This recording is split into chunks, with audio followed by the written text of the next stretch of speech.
I've been teaching bow hunter education almost 20 years now, 40th year as a bow hunter, and it's crucial that you understand the anatomy of the game that you are pursuing, correct?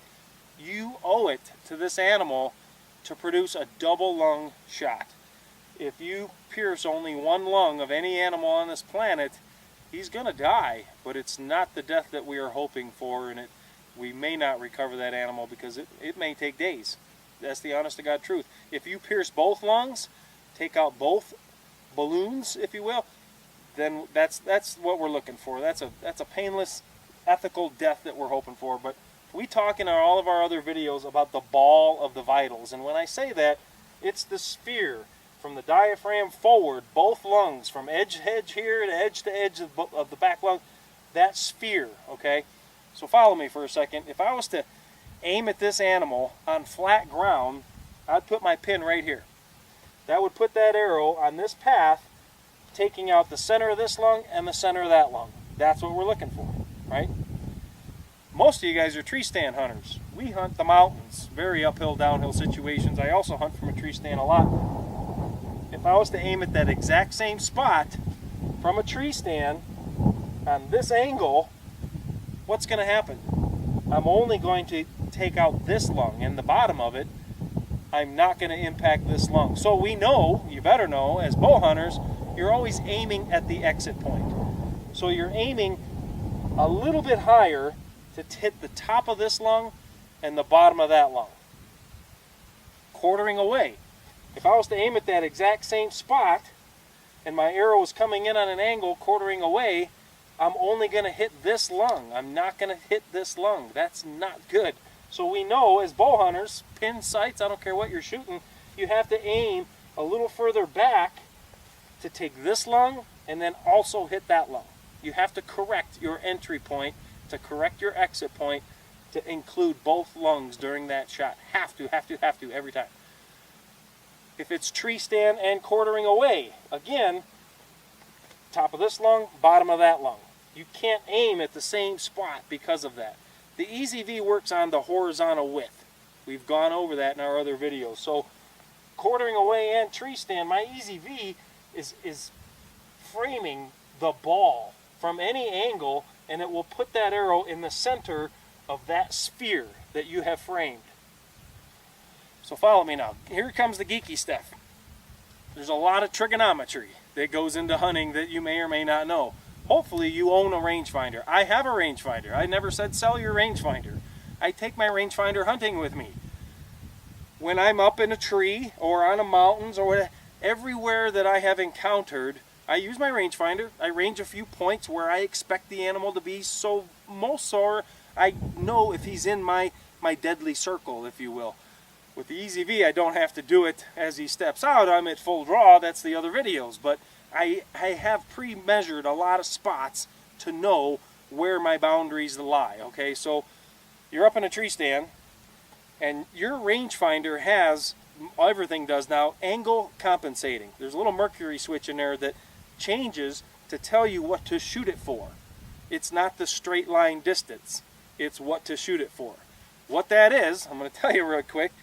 If you're up in your tree, 20 feet high, whatever it is, and this deer pops out, or you're measuring the tree, straight line distance will be, say, 34 yards. Your rangefinder has tilted the angle of it to actually tell you on what angle of a degree and how far away it is to shoot it for the horizontal distance. Okay, how much of the Earth's crust and gravity's pulling on the arrow, a bunch of stuff I won't go into, but there's two modes, with and without angle compensating on there for that reason, what to shoot it for.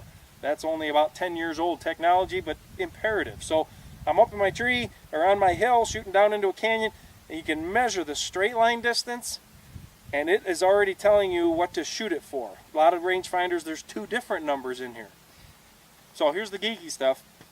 In my many years of measuring this stuff, but since I've been working on EZV technology, I have written it down, and I have taken a lot of data. I'm talking 20 or 25 shots in every scenario where I set up, I measure this, and I measure them all over again without the angle compensating. So I've taken measurements straight line distance and angle compensating.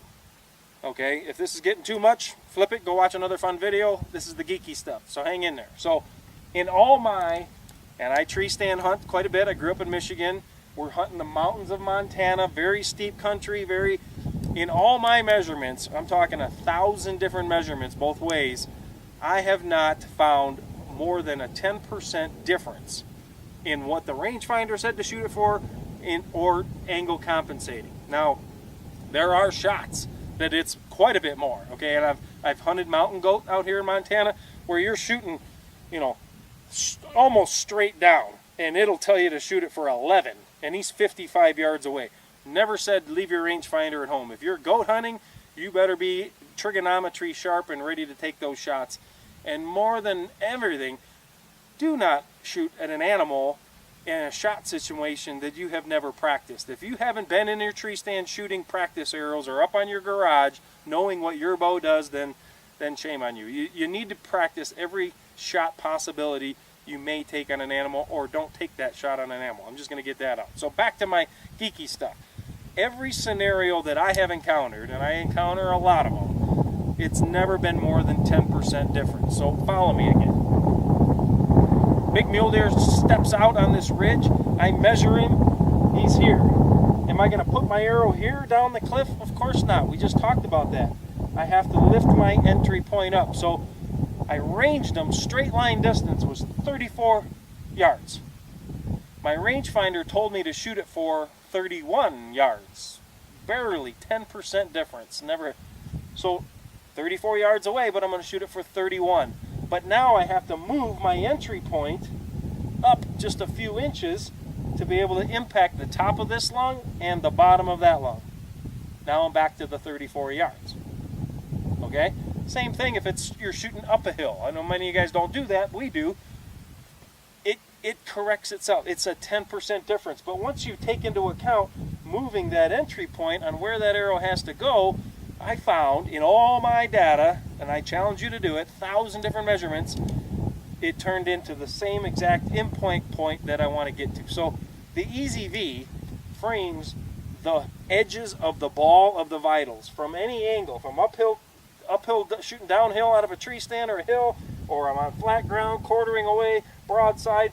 It'll always frame that ball from any angle and put that arrow in the center of the ball, therefore punching both lungs, really angle compensated, all built into one. It is quite amazing, I honestly have to tell you. So if you're not a trigonometry nut and you don't want to bring your scratch paper and do all your math, do yourself a favor, get yourself an EZV. Takes a lot of that out of there. Don't worry about it. Measuring your trigonometry, just frame the ball of the vitals, touch off an arrow, and it'll ensure a double lung shot every single time. Aaron with the EZV Bow Sight, good hunting.